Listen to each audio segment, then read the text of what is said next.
Hola, my friends. Welcome back to A Life I Choose, the place to be to design your life so you can thrive.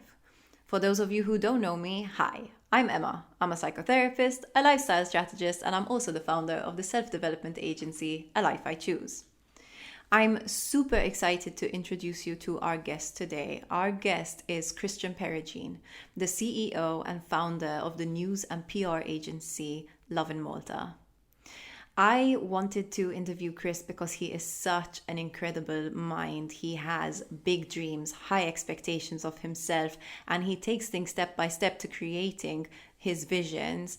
And in this episode, we speak about some of his failures, some of his fears, how he copes with not always meeting his expectations. And we also speak about how he's needed to believe in himself and what specifically he's needed to believe about himself to create his vision and make it reality. So I hope you enjoy this episode as much as I enjoyed recording it. Here we go. I've wanted to interview you ever since you interviewed me about a year and a half ago. And I wanted to interview you because I find you super interesting. You know, like I told you on the message when I invited you, was that you are a person who obviously dreams big, and you have the patience and the grit to take it step by step to create your vision. And I think that taking some time to delve into your mind is going to be super valuable to our listeners, to me. So I'm really grateful that you're here. Thank you for coming. You. It's funny you say dream big, because at the office they sometimes say that I'm going to Chris an idea, and take it way too far, and then have to scale it back. They have to rein you back in. No, this was so good when it was so simple. Cool. Okay, so I actually Facebook stalked you a couple of days ago when I was preparing for this, and I went through some of your old photos. I went quite far back. Okay, creeper, but I felt it was helpful. We will do it. Well, yeah. And basically looking at your photos just reconfirmed to me this personal transformation that you've gone through in less than a decade, in so many ways, one with your career, you were working for a different news agency, and then you were working, with a brand consultancy firm, and then you created Lovin Malta from nothing, from a concept, and even personally, you've gone through transformations. Physically, you've gone through an amazing transformation. You're so inspirational, and I'm sure you've gone through many other transformations that we don't even know about.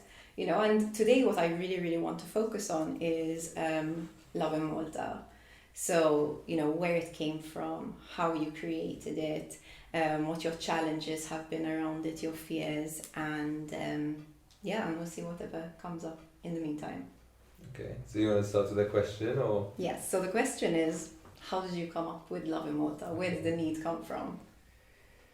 Okay, so I think the main thing that comes to mind is that I was a journalist with a newspaper, the Times of Malta, between 2008 and 2013. And those years were really interesting for journalism because it was the time that newspaper journalism was properly challenged by the new technologies. Two in particular. One is the smartphones, or what most people call iPhones, in the sense that that's when iPhone really took over, and when people started to get their sort of fix on mobile as opposed to on a computer screen or on newspapers and things like that. Mm-hmm. And the second is Facebook, right? So the two things sort of really got big from 2008 onwards. Okay. And I witnessed that as a journalist, because we would, for example, realize the difference, the changing reactions of readers along those years. So I remember, let's say 2008, 2009, if I'd write a story on the front page of the newspaper, the whole country would be talking about it. I'd get feedback, people will call, things will start moving, etc. And you can feel when you produce content, as you know, sometimes you feel something struck a chord and resonated a bit more than the other things. And that sort of started to decline. And I started to realize that unless an article was posted on Facebook, it was like it was never written. So the front page of the newspaper became much less valuable than the news feed on Facebook. So it was no longer the go-to. It was, Facebook was the go-to, and if it got onto Facebook, then it didn't really exist. So as a journalist, very proud of a story I had written, I was suddenly much less concerned about whether the editor has put it on the front page, and much more concerned with whether the website editor bothered to share it on the Facebook page, which wasn't an automatic thing back then. And it was actually, at the times, I think we experienced this weird reality of one was competing with the other. We were competing with ourselves, that the newspaper we wanted to protect the newspaper from not giving away too much online, so people still have an interest in buying.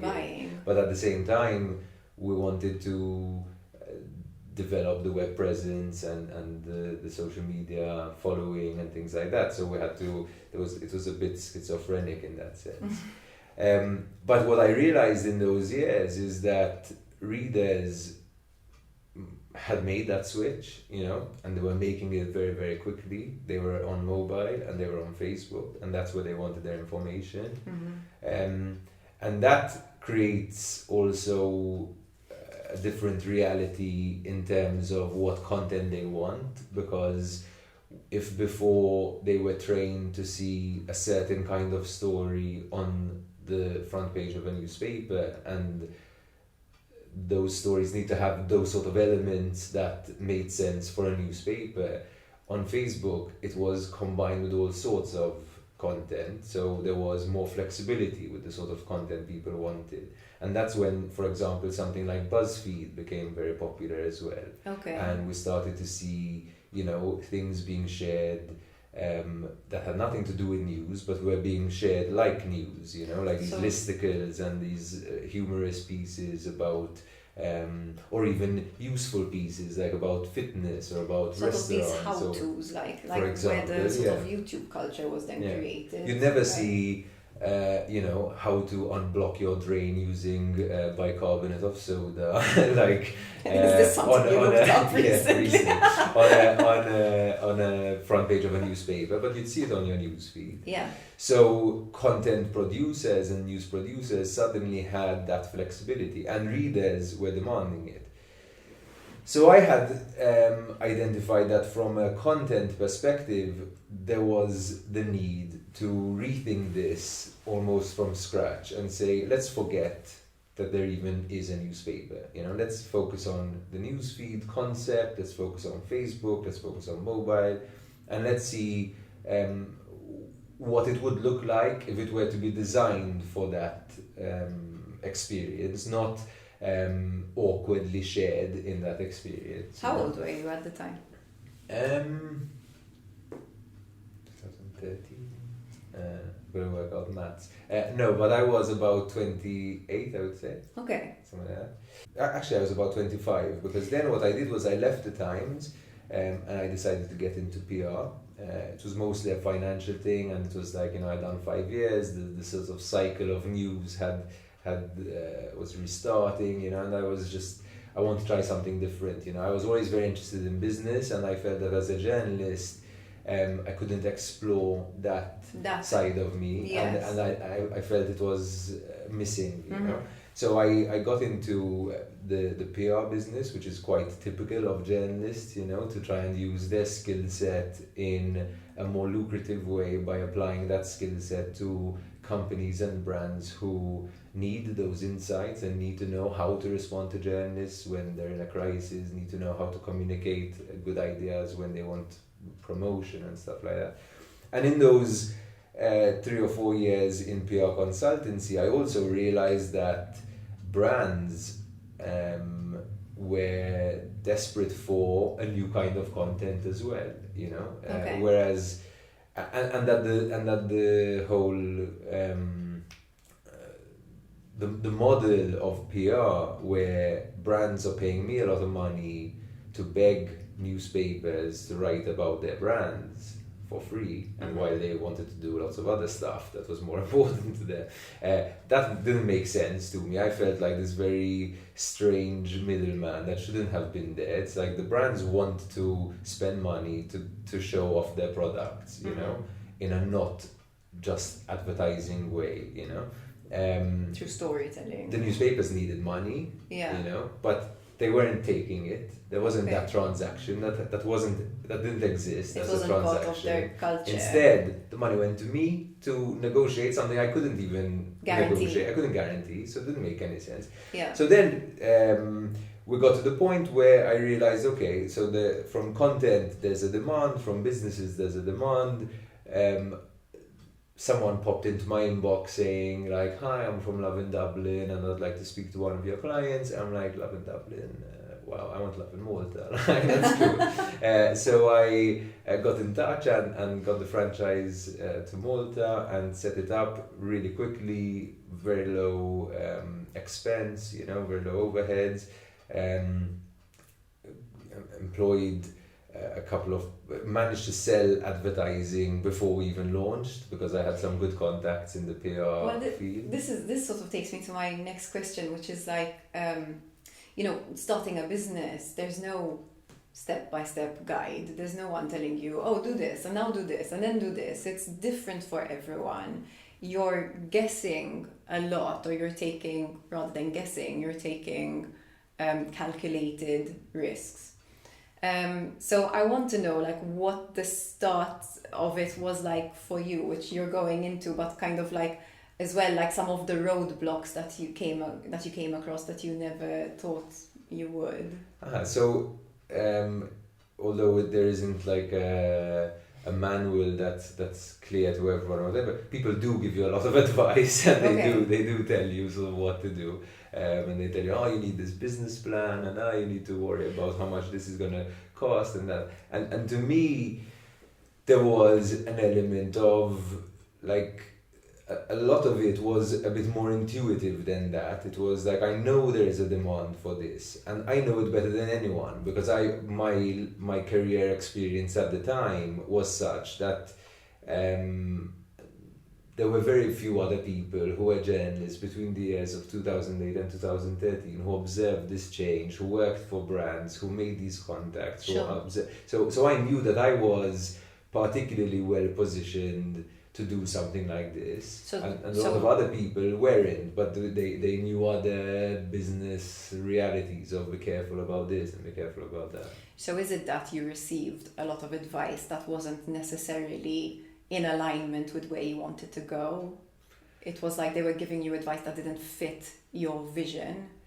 Or really well-meaning advice that I was comfortable ignoring, you know? So for example, it seemed a bit strange perhaps to some people that I would launch a brand that I didn't own, because I'm just a franchise holder of it, you know? Most people would have said, no, you should start your own brand. What's the problem with that, you know? Why? And then you'd own it. But I was like, but that would waste, you know, weeks of even coming up with a name, coming up with a brand, building a website. It would cost a lot of money. I could get it wrong, you know. Here's something that's built, that's ready to go, you know. So, and I think I'm also the sort of person who is very impatient with progress, in the sense that I find it hard to plan for something, like even in exams. I wouldn't have guessed it from you. Like I wouldn't. No? Take the piss. As a student, for example, I was the sort of person who wouldn't study and work every day and slowly build this wealth of knowledge that I would then do well in exams with. I would like pile it all to the last minute, power through it then, you know, and like see results, you know what I mean, for that. Fast input, fast output. So I always went, especially in the beginning, for the sort of path of least resistance, you know, the way I could get there fastest and build on that momentum. Okay. And that I found served me very well. Later on, I fixed certain elements. Like today, we're no longer a franchise. Today, we pay to have to be the license holder. So Okay. I do own, in a way, the brand here. You know, so and we are changing things about the website and stuff like that. We are investing in that area. But then the difference is that, you know, I believe in starting, you know, doing something that you know is that you really believe is gonna work, testing it in its basic form, and then improving it as you start to get the results of what you've built. And in business, I think that makes a lot of sense, because you could, you know, dedicate years to perfecting a product and then launch it, and once it's perfect, but realize that no one cares about it, no one's going to buy it, and you've wasted those years. Sure. Or you could, you know, put out a thought, a concept, a Kickstarter campaign, you know, and see, oh wow, there's a massive demand for it. So now it's worth dedicating more to it. And now I have more resources to dedicate to it, because people believe in the idea and are willing to share their resources, etc. So I believe in that process a lot, and it fits with my character, because I find it difficult to I'm a bit impatient with progress, like I said. Sure. So in your movement towards, you know, creating your vision, where you know, companies who want to get their word out there, their service or their product out there, and, you know, they want to do it through a news agency, and you found this way to link them together and make it relevant to the mediums that we're using today, and also a younger clientele as well. What have been some of the major sort of challenges along the way? I mean, one of the first challenges was to persuade the market that this is the way to do things. Okay. Sometimes you identify a problem someone has, and you identify the solution to that problem, but they haven't even understood the problem yet. Sure. You know, Sure. let alone the need for the solution. Yes. So there's an element of persuasion there, and again, the easiest way to tackle that is to just do it and show it to them. Yeah. You know, and start to see. You show them the results that can be made. Or you show them the results on the competitors of theirs, you know. Exactly. And they're like, okay, I want that now, Exactly. you know, even though Exactly. I didn't want it in the beginning. Yeah. They might not understand the mechanics behind it, but they see the results and then they want that. Exactly, and the same applies to human resources, to your team. It's not easy to persuade people to you know, either quit their current job or accept a low salary, you know, in the beginning. I mean, there was only so much we could afford, you know, so you really have to persuade people that this is a dream worth pursuing with me, you know, this is a risk that's going to pay off. See the vision. Yeah. And how did you do that? How did you share your vision with the people around you? I mean, I guess I shared the vision in a way that I did now, right? As in, like, I knew I was well positioned for it, which is something I really believe in business, that if you're going to do something, it's good to do it in an area that you probably do understand more than most people, you know, that your background makes sense to it. Be an expert at it. Yeah, but I also had to, for example, identify people who had less to lose, right? People who, for example, didn't have a job or were just finishing university and could take on the risk, or didn't have massive financial pressures of having a family and whatever. So one thing that's been interesting in terms of the human resources sort of progression is that today I'm able to offer jobs to mothers and fathers, you know, whereas in the beginning that would have been a risk too far for them to take on. Yes, I understand. Today I could offer a job to someone who is very comfortable in another very secure job, but they can take that risk because it's less of a risk now. Lovin Malta has the has built itself in a way that it can provide stable career growth and opportunities. So again, it's like, you know, you start with what is available to you and what you can work with, and then you start to build on that slowly. Okay, so what I'm understanding you saying is part of your challenges where, you know, having people believe in your vision, see your vision, want to risk with you, and then taking it step by step and showing them the results step by step. Yeah. Okay. And your own possibilities changing as you grow and progress, you know, that you realize, okay, now I can convincingly persuade someone who has something big to lose that it's worth the risk, because even like it's easier for me to show them that dream. Yeah. You know? I think this is really interesting because, you know, I think that some people who don't know you, they might look at you and see, you know, Lovin Malta, it's one of the most read platforms in Malta and even overseas. You know, it's popular overseas as well.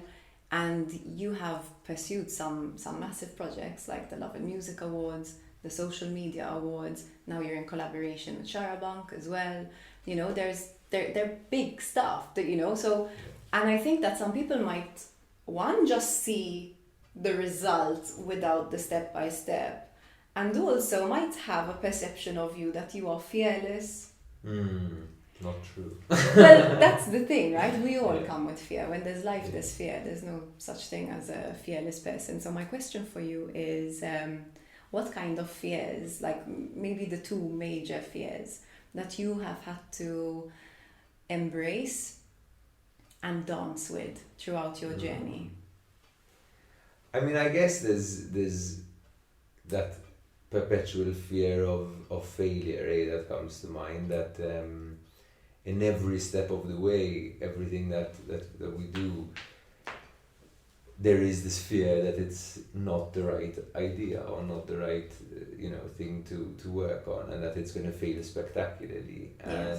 And I think I have this so ingrained in me that, like, sometimes people laugh at me because, like, when we do something and it goes well, I kind of look at them and I have this really surprised look on my face. Like you didn't expect it. Like I absolutely didn't expect that. This comes because when I was doing PR consultancy, one of the areas that I specialized in and got really interested in was crisis communication and preparing for a crisis. Okay. And so what I used to do with my clients is, as soon as I get them on as clients, I would say, okay, let's sit down and let's map out the worst case scenarios, the worst things that could happen to this business. Someone dies at work. So you're really uncovering the fears and the point of it was, let's plan now when we're comfortable, when we're relaxed, when we're thinking, what our response should be if something really bad happens. Yes. So then when that bad thing happens, we have a manual. Even if we ignore it, even if we have something that we would have at least processed these thoughts before, and it's not such a surprise. We're not going to go in shock. We're going to go in, let's enact this plan. Let's power through. But that kind of training has resulted in me not being able to do anything without thinking of the absolute worst case scenario. And when you're thinking in terms of that, sometimes it's a bit crippling. Sometimes, it's easy to say, I'm not going to do this because of this worst case scenario. I think what helps me is that I also have this attitude, which is that, like we said before, the dreaming big, that I also find it very, very difficult to do things that aren't scary. Yeah. So I think I just end up, dreaming outrageously big, committing myself and my team to doing something that is very big, and then that crippling sense of failure kicks in, and that helps me make sure it's not a failure. So Like last time I was speaking to someone and said, I really love Lovin Malta, like you do so many things and every time you do them, like you do them well. And I'm looking at them and saying, no, we don't. Like, as in, like, really? You think so? really, Please tell me. yeah. I'm still thinking, was it successful enough? Was it, was it did it meet my own expectations? Because I imagine too high, that typically your expectations are much higher than what you, not that you don't meet your targets, but like I do something very similar. Like I set targets that are probably unrealistic a lot of the time. And I remember like last year when I was organizing the New Year Evolution workshop, like waking up one night in a sweat, like kind of like, oh my God, I've invested so much money in this and like everything, and you kind of, then you just have to keep moving. So that's one fear. I don't know if there's, maybe we spoke about different fears, but I think I also have a fear of letting people down, like especially my staff, my team. Like this happens, I think, probably to a lot of startup owners, which is that because in the beginning you're always selling a dream rather than a fancy salary or amazing conditions or whatever. You feel like really grateful to anyone who says, I'm going to come on this journey with you.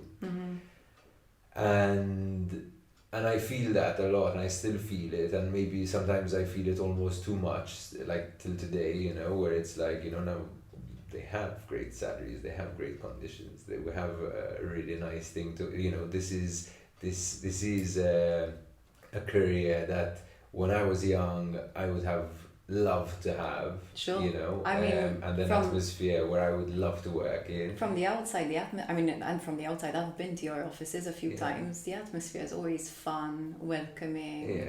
I'm sure you have your stressful periods, but it has a nice vibe. But I still have that fear. I still feel very responsible for people, and sometimes when things get a bit rough, like, sometimes we make mistakes, and sometimes even without making mistakes we're harshly criticized online, and sometimes it's done very personally, and you see like a journalist being made fun of and stuff like that.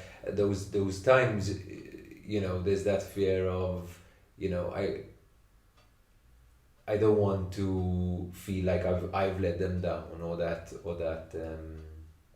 this job has let them down. Like I really believe in we don't only do journalism, but journalism is something that is really close to my heart, and I really believe in it as a job. Like I think it's such an important job in the country. Like we, this whole COVID experience, we've realized the importance of doctors and nurses and public health officials, and how important that job is. It's about awareness. But I think as well, in the past couple of years, we've also had very good reason to realize why journalism is such an important job, in terms of accountability and rule of law, and filling the gaps that exist all too often in terms of injustices, and not getting stuck in some kind of matrix where you don't know what's going on and why it's going on. So it's such an important job, and I really want, like, that's my dream, I really want to be able to, what's the word, like, elevate this industry, this career, where people are properly paid for the risks that they're taking on, that they are properly trained to do things well, and that they are held to account as well, but that they're also respected for this, that their work is honored. And that's an important one as well. Okay, so this is what you're working towards. I have this like one of the ways I visualize it, maybe in a superficial way, but it kind of, like, I want journalists to have gaming salaries, Yeah. You know, I don't think that to, like I think with no offense meant to anyone who works in gaming, I think our society should reward the profession of journalists Yes. at least as much as it rewards the Yes. profession And of even- making people, you know, Even to make sure that you have top gamble their money quality online. journalists, Yeah. there needs to be the incentive as well. And you know, we were speaking earlier, not everybody is driven by money, but Absolutely. money makes a difference. You know, Yeah. money is and important. to some with some people and some realities, a little bit of money can make the difference between make or break. You know, if you've got a kid, if you're paying off a home, if you need to move out of your parents' home and buy yourself a house or rent out, unwell, or you get unwell, like there are situations where that extra couple of €100 a month can make the decision whether you become a journalist or you go into another industry. A betting that is- agency. yeah, exactly. Maybe. And I think it's important that we reflect on that, and it's not just journalism. Like there's loads of professions. I'm thinking and about jobs. teachers, for example. I think about teachers a lot. I Teachers are used to really work good in schools. And now, like again, we're experiencing this, right? When schools have turned the class, like they've half their classrooms, for example, in terms of you can only be, let's say, 10 or 15 kids in each classroom. So they've had to double you can't just double the number of teachers, you know? So you've got kids at the moment, you know, listening to a lesson from a different room instead of interacting with their teacher. And like it shows as well that there's a gap there, that we need more teachers, we need to pay teachers well, we need to train them well. Is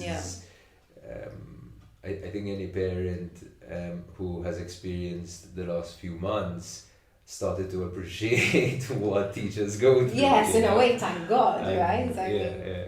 Incredible. So, Chris, who have been some of your most influential teachers? And what have they taught you?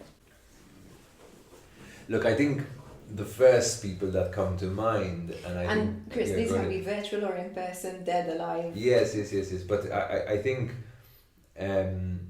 it would be like a bit of a disservice to not mention at least a couple of people who were really impactful, especially at the time I was at the Times, you know, because they really taught me everything about journalism. People like Mark McAuliffe and Ariadne Massa, Helen Craig and Steve Malia.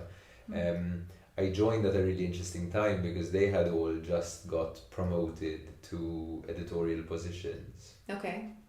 So they couldn't do journalism every day as they were doing for the past many years. Okay. And then I joined and they said, okay, we can do journalism through this guy. You know, we can mentor him. And so I had this amazing education and teachers, you know, people who had this big interest in making me a good journalist. Yes. And really believed in me and helped me grow. And that was a really good, that taught me so much about journalism. And similarly, when I joined Brandwagon and started working in PR and the business side and marketing, Peter Grech was the founder and the CEO, was really like taught me so much about business and all the clients I had as well. What aspects of business specifically did Pete teach you? I think there were two things. One is knowing your value. Okay. And holding your ground, you know, and knowing that like if something's worth this much, this is what it's worth, and you don't need to undervalue yourself, and you know, and sometimes we still make that mistake, but I hear Pete like in my mind saying like that like, you know, this is what this is worth, you know, you shouldn't but also the detail of customer service, you know, that at the end of the day, you know, it's the little things that people really observe that make a difference, you know, that the care that you provide, and that shows how dedicated you are and how you Yes. know. Again, you know, so those are some people that really come to mind. I think as well, I was like given a really good upbringing by my parents, you know, who really sort of challenged me, and more importantly allowed me to challenge them. Yes, that is super important. Yeah. That's quite a blessing. So I feel that I grew up like constantly, you know, thinking and challenging ideas, my own ideas, other people's ideas, and that it wasn't like just cause their authority take Not it, at all, like, not you know, at kind all. of, it's like, Yeah, okay, yeah, no, yeah. I can challenge. yeah. That's beautiful. There's a Really lot, nice. needs to be a lot of trust and safety to be able to do that. And you appreciate it later on in life, you know, like as in there were years when I just felt like, you know, you don't understand me, you know, yeah. But I think later on you sort of start to appreciate that the way you're saying something or thinking about something, whatever, is as a result of that security that you were given when you were younger, and that challenging, that atmosphere that helped me grow, you know. So yeah, Yeah. I think they're really good teachers as well. That's beautiful. Another question I have for you is, what's one of your major wins throughout this journey? Something that, you know, you've achieved and you're really proud of. Like there's a real lot, you know, but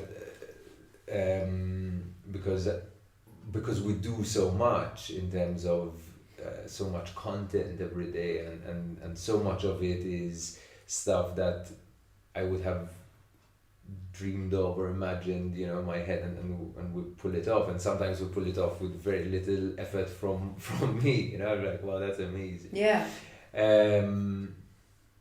But I think the main thing is that, you know, I set out from day one to not to have like a hobby project, not to have like a little blog on the side. I set out from day one to be the disruptor in the Maltese media landscape.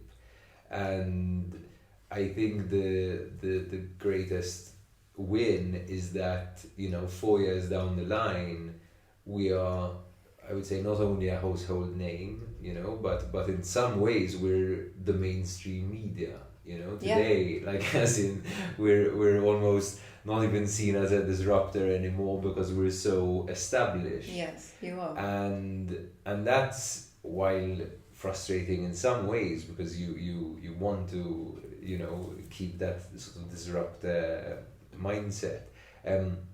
It's a huge achievement, eh? For sure.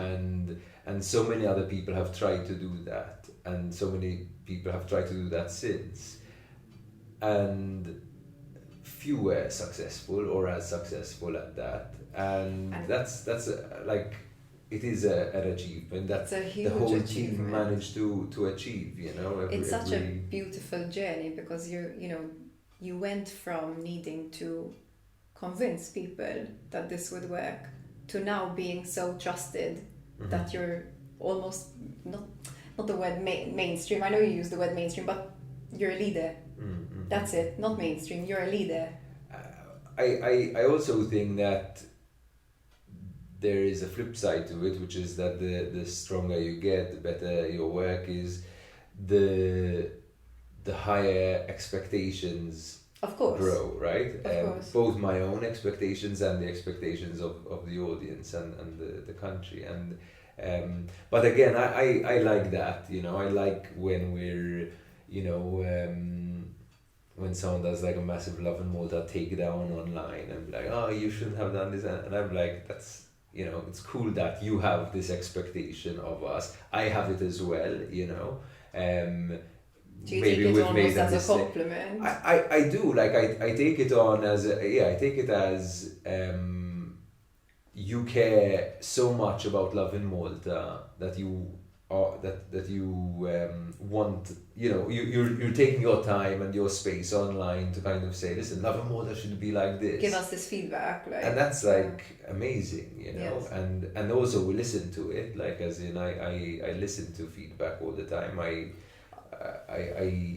I actually maybe exceed expectations, and that's a constant journey, like there's a constant journey with my own expectations, because as soon as you achieve something, you realize that you could probably achieve a bit more as well, You raise the bar. You raise your own bar, and you're also raising the bar of everyone else in terms of their expectations of you. And then and then there's that beautiful flow of like, you're trying your hardest, and you're and at the same time you want to go even further. Other people want you to go even further, so just keep trying and working hard towards that. And I think the end result is that it keeps getting better, and we'll keep doing more and you keep growing and contributing. And having more impact and more value. Exactly. So when you grow, you can contribute. So it's so that's fun. Beautiful journey. Okay. On this note, I want to ask you. I have two questions I want to ask you. My brain's going, which one? Both. Now choose. So one is, what's one of something you would consider has been a failure for you?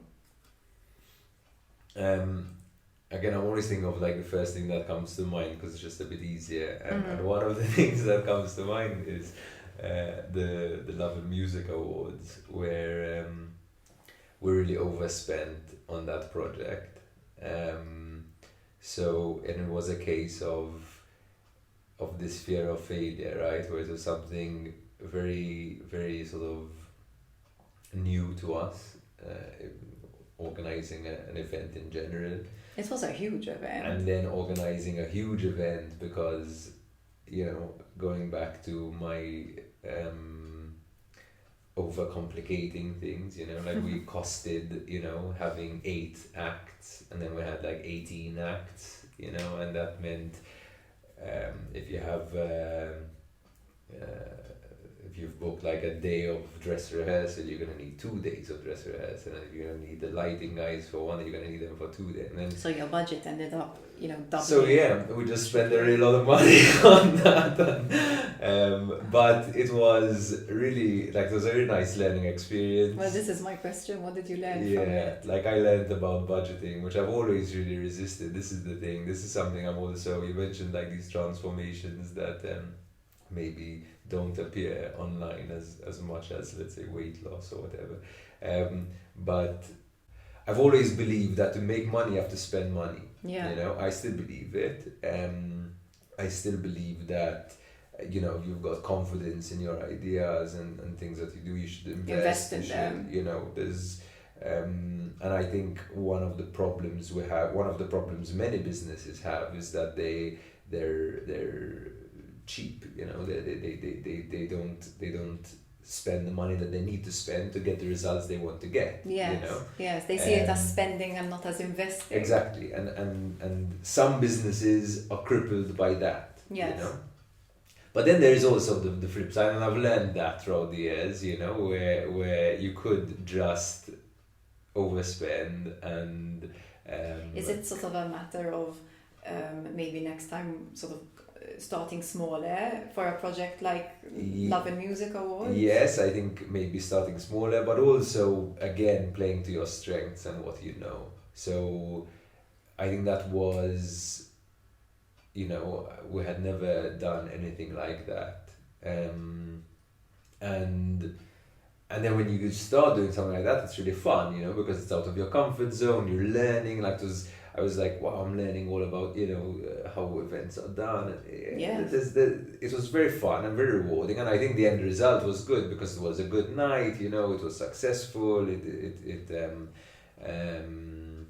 put our name out there, it's a memory, we gave a platform to some artists to do some things which they hadn't done, we also, I think, encouraged the other, the old, the former awards shows to start doing the awards shows again. So I think like it was a good contribution. It was fun. It was challenging. We learned. Blah blah blah. Yes.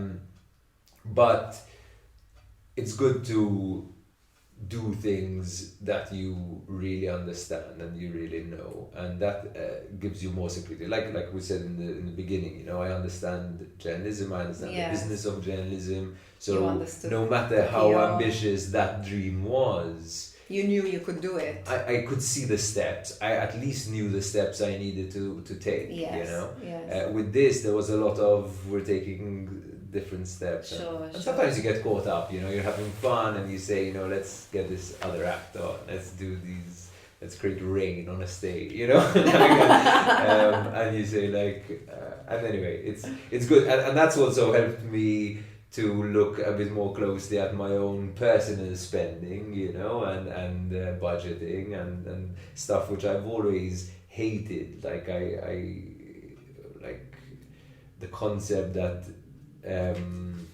you have to be very like cautious with what you spend. It's a bit like what you eat, you know. Like I love pigging out and you know, not worrying about like the amount of the number of calories I'm consuming and things like that. When you start to see the advantages of paying a bit more attention whether it's to your food, whether it's to the money you spend, whether it's to your mental health, whether it's to your people, you know, that consciousness is important, you know, because it's very easy when you're unconscious about something, when you're doing things subconsciously to throw everything away. Yeah, for sure. For sure. So Chris, what is something that you have needed to believe about yourself or about life in general to keep growing? I like to talk about, and in fact I had named my podcast after it, like this concept of good faith, you know, that you're doing things because you believe they're the right thing to do, you know, and you're doing it in good faith, even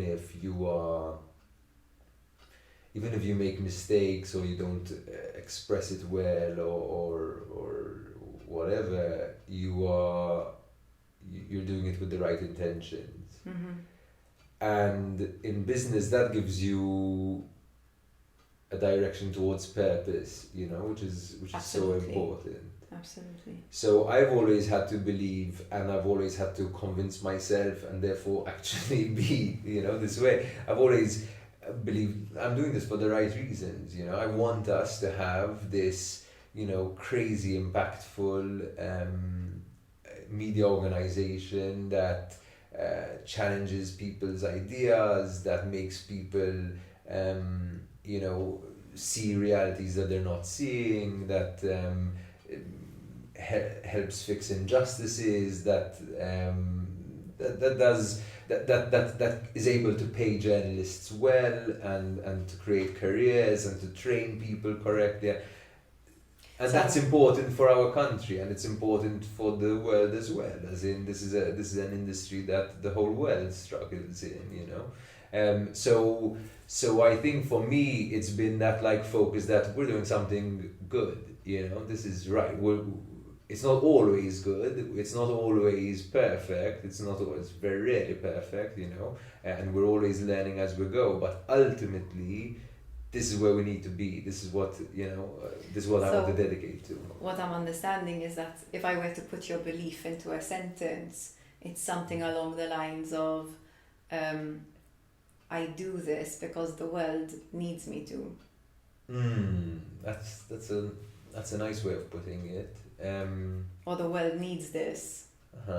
Maybe like this is what I was born to do. Yeah, you know? okay. Like, so there's the combination of, there's the inner movement, this is what I was born to do, and this is also what the world needs. Like I and like the being... two dots together. Yes, and I like being that state where I'm not constantly thinking of, I should be doing this instead. Yeah. You know? And I experienced that at different times of my career, you know, where I was like, should I be doing day-to-day journalism? Should I be doing PR consultancy? Should I be doing, you know, this and that? Like, I'm really happy doing what I'm doing today. And I feel that that it's working, you know, that there's I can see a lot more, and I can say, you know, I still want to be doing this in 10, 15 years time. Yeah. And I can only imagine how amazing it would be to then, you know, and to be doing that then. So I have one final question for you. Yes. So throughout this journey, who have you become?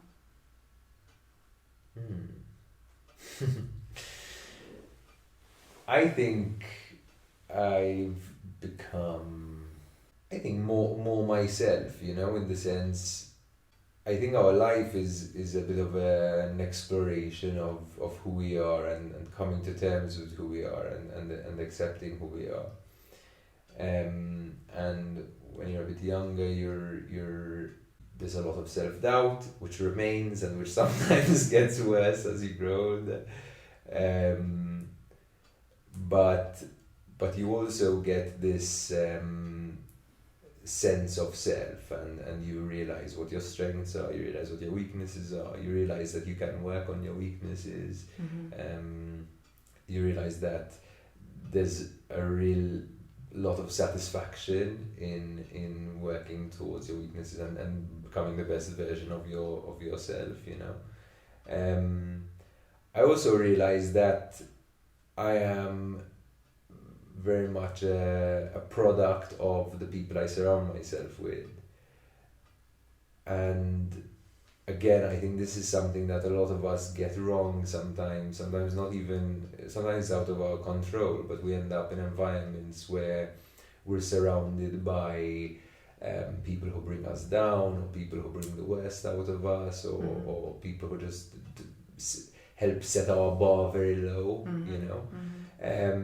People who don't believe in what's possible. Yeah, maybe. And I'm really blessed to have been able to surround myself, especially, you know, at work, even in my life, but at work, I'm really blessed to be around people who challenge me, you know, and who make me realize, you know, you don't know how to budget, you don't know how to, you know, these are things that we need to work on, you know. But who really believe in this project and have the same passion to make it what it can be, you know, and get the best out of it. And that's really nice and also just lots of talented people. Like I walk into the office and I see, you know, we're working on this and that and the other, and I see the quality of the people doing all of this. And every month or every couple of months, you know, every year it gets better, bigger, you know, people who I would have not even dreamt of working with 4 years ago are like in my meeting room, and we're having discussions about things that, you know, I didn't even have the chance to dream of, you know. Like Sharabank is a good example, you know. Pepe Azzopardi was a bit of a childhood hero, you know, to me, in the sense he did something very similar, you know. He built a media organization from scratch, made it super successful, it stood the test of time, obviously made mistakes along the way, but had an enormous impact on all of our lives, you know. I remember watching the first Sharabank episode about gay rights when I was probably about 12 or 13, and starting to struggle with my own sort of understanding of self and sexuality and things like that, and that meant so much to me, you know, that I remember it till this day. Yes. And that's an impact that person had on my life that he didn't even realize he was having on my life. Yes. And so you think how much of an impact this man would have left on so many people in Malta, and on Malta itself. And now he's in my office, you know, and we're working together on some crazy projects, and I feel really blessed to be in that environment, you know. And there are so many other people like him that relates to, you know. And so I think what I've become is a product of all the amazing people that I'm surrounded by. And that is someone who still really believes in what they're doing, probably more than ever before. is very passionate about making and creating positive change, you know, realize the importance of starting with myself in Yes. terms of positive change. Yes. Like, I think it's very important to be the best version of yourself first, you know, before you Try to change the everything everything else and everyone else. And that gives you a certain humility as well, because you realize how hard certain things are, you know, how complex we are as human beings. And how everyone's different, and we have different strengths and weaknesses, and you can build on those. Yeah. So yeah, I think that answers your question. Yeah, it's a beautiful answer to the question, and what I'm hearing you say is that you have become someone who you didn't even dream it was possible to become. You know, you've become somebody who makes a difference, somebody who is choiceful about where they put their energy, someone who takes risks, and someone who has fun along the way. Yeah, fun is important. Yeah. Yeah, absolutely. And if I could just like take that opportunity, like that's what we've tried to build, you know, at Lovin Malta, and those are the sort of people we want to attract, you know, people who, like, we're constantly looking for people to join our team. Even in COVID, you know, we didn't, you know, reduce salaries or make redundancies or anything like that. We believe very much in continuing to pursue this dream, navigating and navigating the circumstances, exactly, maneuvering the situation. Yes. And the people we like and we want to attract are people who also believe in change, you know, who are willing to challenge us, who want to have fun, who want to be around super talented people who challenge them and bring the best out of them. And that's where it's most rewarding, when you see someone join the team and, you know, a few months down the line they're like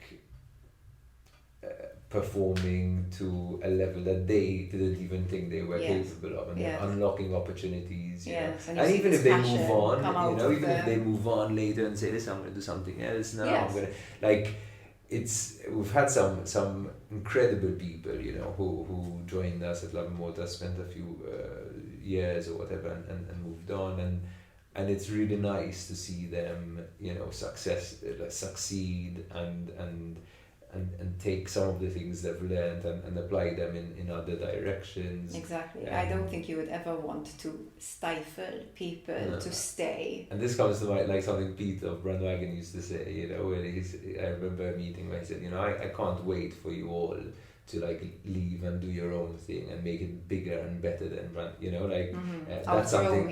Yeah, that's something I like, and I look forward to, you know. And that's stuck with me a bit. I feel the same way. Like I want to see what Lovin Malta, how it's expressed by different people who experience it, you know, along the way in other directions. Yes, beautiful. Thank you. Thank you. Thank you so much for your time, for being here on a Saturday, Pleasure. for answering my questions. I've super enjoyed this, and I'm sure that our listeners have enjoyed it and gained a lot from it. Aside from Lovin Malta, where can people find you? If you want them to. I don't know, my social media, I guess, like as in Facebook and Instagram. But I like to say that they should also find other people at Lovin Malta, you know, as in a really big team. So if you've got like an idea for a story or for a business opportunity, you know, you want to collaborate on something, there's a very big team. Okay. And there are contact details everywhere. Okay, so just go to lovinmalta.com. Yeah. Cool. Okay, thank you so much. much for being here. Thank you. Guys, thank you so much for listening. Please share this if you found it helpful, and don't forget to subscribe so that you'll be notified of the next episode. Sending you a lot of love, and we'll speak to you soon.